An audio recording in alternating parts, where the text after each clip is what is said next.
You studied. You know this material. You've done the coursework. But now, it's the night before the test, and suddenly, your brain's treating every topic like it's classified intel. The test window opens, and you're logging in with your stomach doing backflips.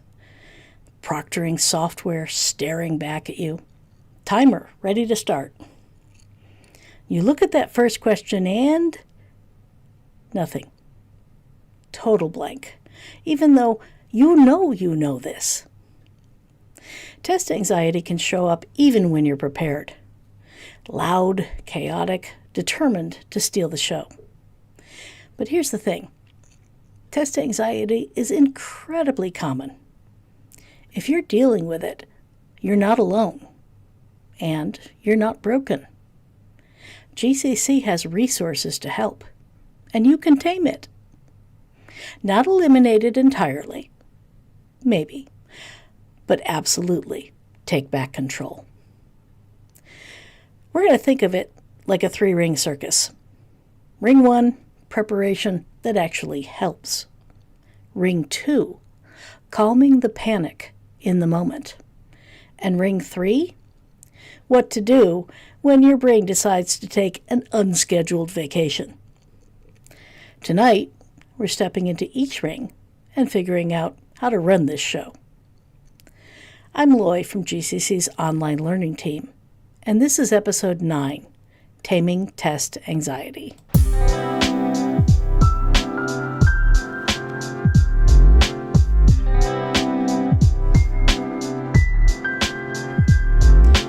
Welcome to Ring 1, where we talk about preparation, but not the kind that makes you more anxious.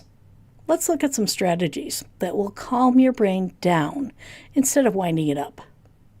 We'll start with the basics. You've probably heard of this a million times. Sleep and nutrition. I know. Everyone tells you sleep and eat well, but here's why it matters for test anxiety. When you're sleep deprived or running on caffeine, your brain's threat detection system goes haywire. Everything feels more dangerous than it really is, including that exam. Is it really that surprising that you're more stressed when you're tired and hangry? So, rest and eat well. For some great tips and some answers on both of those topics, check out episode 3 of our podcast, Wellness for Student Success. For now, just know that taking care of your body is also taking care of your test performance.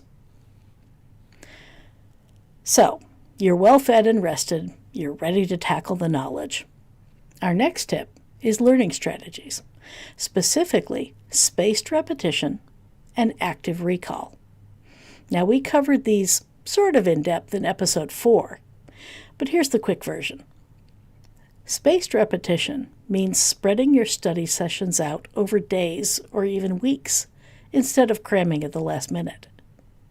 Your brain needs time to sort and store information. That's just how the gray matter works.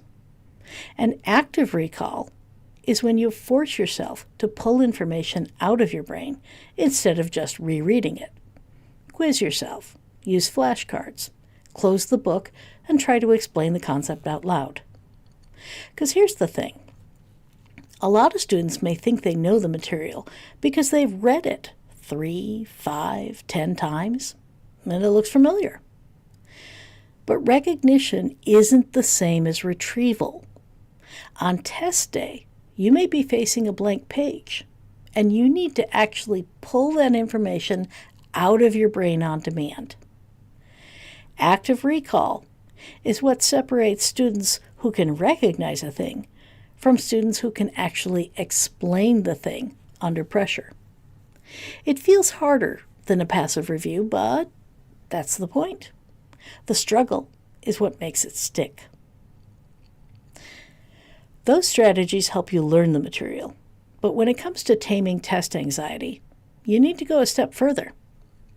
You need to practice the experience of testing. So, grab some sample test questions. Your textbook should have them if your instructor doesn't. Then, do a practice test. If your exam is timed, practice with a timer. If you have a location, like a desk where you test, practice testing there. Limit your options to what the test will allow. Open book, open notes, calculator available or not. Set it up exactly the way the real test will go. The point is to get your brain accustomed to performing under those exact conditions. And then the conditions will stop adding to the anxiety when you get there for real. You can even take that to the next level. Try practice test taking with a little added pressure. If you've ever seen Legally Blonde, maybe you remember Elle Woods and her LSAT scores, and her whole sorority cheering her every time her number went up. Do that. Tell a friend or a classmate that you'll report back on how your practice test went. Your brain needs to learn that it can handle stress and still function. That's not something you can fake by studying in front of the TV with unlimited time and all of Google at your command. You've got to practice doing it the hard way. And here's a final preparation note, and I love this one. Build yourself a pre-test routine. Organize your brain on what to expect before the test starts. Maybe it's the same snack before every test. You know what I like? I like a heaping tablespoon of natural peanut butter with chocolate chips stuck in it. Simple, right? But protein and sugar are fuel for the brain. Then do a 5-minute breathing exercise or listen to a specific playlist. Fill your water bottle. Line up your scratch paper and pencils on the desk. Whatever it is, make it consistent and do it in order. Because your brain learns patterns, and if you give it the same cues every time, it starts to recognize, oh, we've done this before. We can do this again. And make sure that that routine includes a technology check, especially if you're testing online. Log into the proctoring software ahead of time. Know where the help button is. Read the syllabus or email your instructor so that you know exactly what they want you to do if things go wrong. Understand your accommodations if you have them. The fewer surprises on test day, the less your brain has to freak out about. So ring 1 is preparation. You're not just studying the content, you're training your brain to stay calm under pressure. All right. Now you're in the test. Timer's running. And your body decides, whoop, you know what? Now's a great time to hit the panic button. Welcome to Ring 2, where we talk about what to do when anxiety shows up mid-performance. The good news is you've got options. I'm going to give you 6 of them to choose from. Let's start simple and build up. First suggestion, look up. Literally. When you're panicking, your eyes tend to look down or dart around. And that physiologically reinforces the anxiety response. Your brain interprets that eye position as submission or threat scanning. So instead, pause for a second and look at the ceiling. Tilt your head back if you need to. It sounds too simple to work, but it can disrupt the panic loop. Your brain gets a signal that says, you know what? We're not in immediate danger here. You can try it right now if you want. Look up. Hold it for 3 seconds. Feels a little bit different. Second suggestion. Let's talk about your shoulders. Anxiety loves to live in your shoulders and in your neck. And if you're hunched over your keyboard or your desk, tension might be building without you even noticing. So, do this. Pull your shoulders up towards your ears. Hold them tight for 3 seconds. 1 Mississippi, 2 Mississippi, 3 Mississippi. And then drop them as far as they'll comfortably go. Do it again. Maybe roll them a couple of times. Roll forward and then roll back. We're not trying to do a full yoga routine here, but we are releasing that physical grip that anxiety has on your body. Less tension in your shoulders and neck means less fuel for the panic. Third suggestion, let's talk about breathing. Now, I'm sure you've heard, just breathe 1,000 times. And it can feel pretty useless when someone's saying it and you're panicking. But when you're anxious, your breathing gets shallow and fast, which again is signaling your brain, yep, we're definitely in danger. We better get ready to run. You have got to interrupt that cycle. So, try box breathing. Breathe in for 4 counts. Hold for 4 counts. Out for 4 counts. Hold for 4 counts. Repeat. Or, if that feels like too much to keep track of, then just focus on making your exhale longer than your inhale. Breathe in for 3. Breathe out for 5.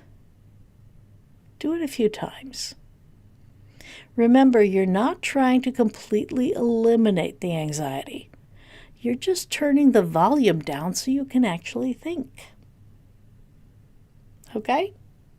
So 3 solid ideas for staving off total panic. And now we're moving into strategies that might need a little more focus. So let's talk about self-talk. I don't mean toxic positivity. Everything is fine, everything's amazing, everything is awesome. Yeah, no. Let's talk about realistic reframing. Because when your brain starts spiraling with, I'm going to fail, you have got to talk back to it. Your intrusive thoughts might say, I'm going to fail. And you tell your brain, yes, we're feeling nervous here, but we're prepared for this. Your brain says, I can't remember anything. And you tell it, hey, brain, you just need a second or two to find the information. I know it's in there. Voice in your head says, I'm going to run out of time. And you can respond, hey, I'm working at my best pace. And give yourself some permission. I don't have to be perfect. I just have to do my best. One question at a time. The key is to practice these ahead of time, because the time to experiment with affirmations is not in the middle of a panic attack. You need to have these in your toolkit so you can pull them out when you need them. 5th suggestion, now we're going to play hardball with that brain. Panic is still climbing. You need something more structured. Try grounding. You might have heard of it as the 5-4-3-2-1 technique or the sensory count technique. Name 5 things you can see. I can see my computer monitor, my keyboard, my cup of tea, my little balloon doggy on my desk, and my favorite poster. 4 things you can touch. Well, my chair has a really interesting texture and my shoes are too tight, but it's okay. My desk is smooth. Hey, here's my mouse. 3 things you can hear. Well, at the moment I can hear the sound of my own voice. I can hear the fan in the ceiling. Come to think of it, I can hear the fan in my computer too. 2 things I can smell. I smell my tea. It smells delicious. I also smell the rug. It's not a bad smell, but every rug has its own unique smell. One thing I can taste, barley. I taste barley because my tea is a cup of barley tea. Running through your body's sensory inputs, it forces your brain out of that panic spiral and back into the present moment. So you're not thinking about the future. You're not thinking about what's going to happen. You're thinking about the texture of your desk or the hum of your computer fan. It's boring on purpose. Boring is grounding. And finally, our sixth suggestion is a prep ahead one. This one you have to plan for. Sensory tools. Calm strips. I love calm strips. That's those textured stickers you can put on your laptop or your phone case. I've got them on both. Maybe you've got a small fidget toy or a chewy necklace, if that's your thing. It's okay. We're not judging. Something with texture that your hands or mouth can focus on, because sensory input can regulate your nervous system when words and breathing aren't cutting it. You've got to have these ready before test day. They need to be already in your toolkit. But they can be a great source of comfort to all that silly pudding in your head. In Ring 2, we don't eliminate the anxiety. We just have to keep it from throwing us out of the tent. That brings us to Ring 3. We're in the middle of the test. We've managed the panic. And now we're staring at a question, and the brain has absolutely nothing to offer. Total blank. It forgot how to brain. Don't start thinking, I'm going to fail. That's not helpful. Instead, let's get tactical. I've got 7 strategies for you when your brain goes completely blank. The first one happens before you even read the first question of the test.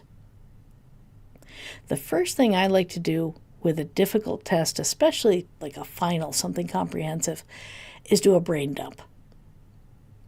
If it's a technical test, maybe math, science, something with formulas or specific terms that I'm worried about forgetting, I'll use my scratch paper or the margins or the back of the page, and I'll write it all out right away. I haven't even looked at a single question yet. I wrote down those formulas, the key definitions, the acronyms. Whatever I'm afraid is going to vanish from my brain in the middle of the test, get it out of your head. Get it onto that paper before the pressure builds. Now it's there when you need it, and your brain has one less thing it needs to hold. Second, most of the time, there are exceptions, but most of the time, you don't have to answer the questions in order. This is huge. So many students don't even think about it this way. Start by skimming through the whole test. Answer the questions you know first. Build some confidence. Build some momentum. Get your brain into retrieval mode. Click those forward and back buttons. When you hit something that stumps you, skip it. Circle it, flag it, write down the question number, whatever. Move on. Come back to it later. Answering later questions can trigger your memory for earlier ones. You might be working on question 15, and suddenly you remember the answer to question 3. Context clues are working for you when you move through the test strategically instead of numerically. Third suggestion. When you're stuck on a specific question, just write what you know. Can't remember who started that war?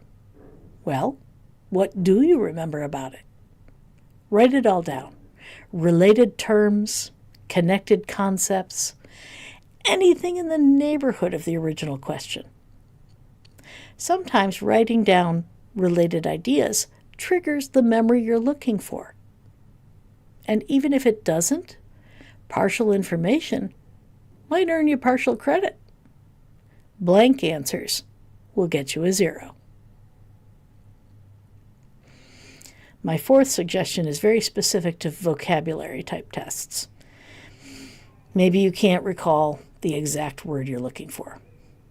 Okay, describe it.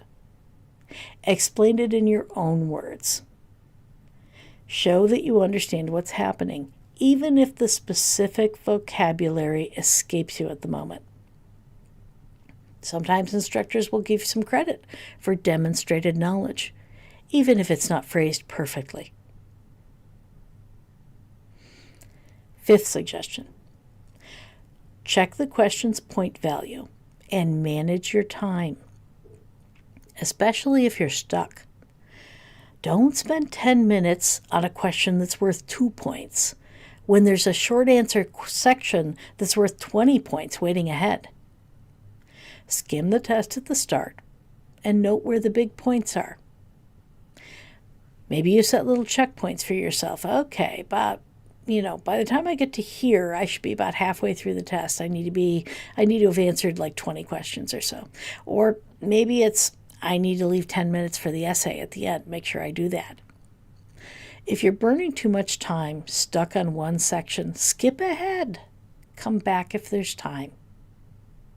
Work strategically, nailing the questions that are worth more points and questions that you know. Coming back to low point questions or questions that you're stuck on if you have the time. Sixth suggestion, and this is a kind of a fun one. If you're completely stuck and nothing's coming up, try and visualize the source. Close your eyes for a second and picture where you studied this. Was it on a PowerPoint? What did the page or screen in your textbook look like? Was it in your notes? What part of the page was it on? What did you doodle in the margins on that page? Sometimes your brain stores information with a visual anchor. So if you can picture the context at the time, the content might follow. And finally, seventh suggestion, give yourself a physical reset in between your stuck moments. If you've just wrestled with a hard question and you're about to move on to the next one, pause. Roll your shoulders back. Take a deep breath. Remember ring 2 here. Don't carry frustration and anxiety from one question into the next one. Each question deserves a fresh start. Ring 3 is about working strategically when your brain tries to clock out on you. You've got the tools now. All that's left is to use them. So, let's recap. We walked through 3 rings tonight. Ring 1 was preparation, lowering the background noise through sleep, nutrition, spaced repetition, active recall, practicing under test conditions, and building a pretest routine. Ring 2 was managing your panic in the moment by looking up, releasing your shoulder tension, using breathing techniques, self-talk, grounding, and maybe sensory tools. Ring 3 was staying in the game when your brain blanks. Brain dumping before you begin, skipping questions strategically, writing what you know, managing time based on point values, visualizing the source of the knowledge, and physically resetting between the questions. Lots of tools to put in your toolkit. And you know what? You're not in this alone. Test anxiety is common. The tools are available. And you've got people in your corner. If test anxiety is affecting your life beyond exams, if it's keeping you up at night, or making you avoid classes, or feeling completely overwhelming, reach out to counseling services. They're there to help you work through it. There's no shame in asking for that support. And talk to your instructors. Like, seriously. A student recently shared with me that they were nervous about an upcoming assignment, and I immediately offered an alternative, provided the student tries the original assignment first. But I gave them a relief valve. Your instructors want you to succeed. And office hours aren't just for when you're failing. They're for when you need help, when you're confused, or maybe when you just need to know what to expect. Ask questions. Always, always ask the questions.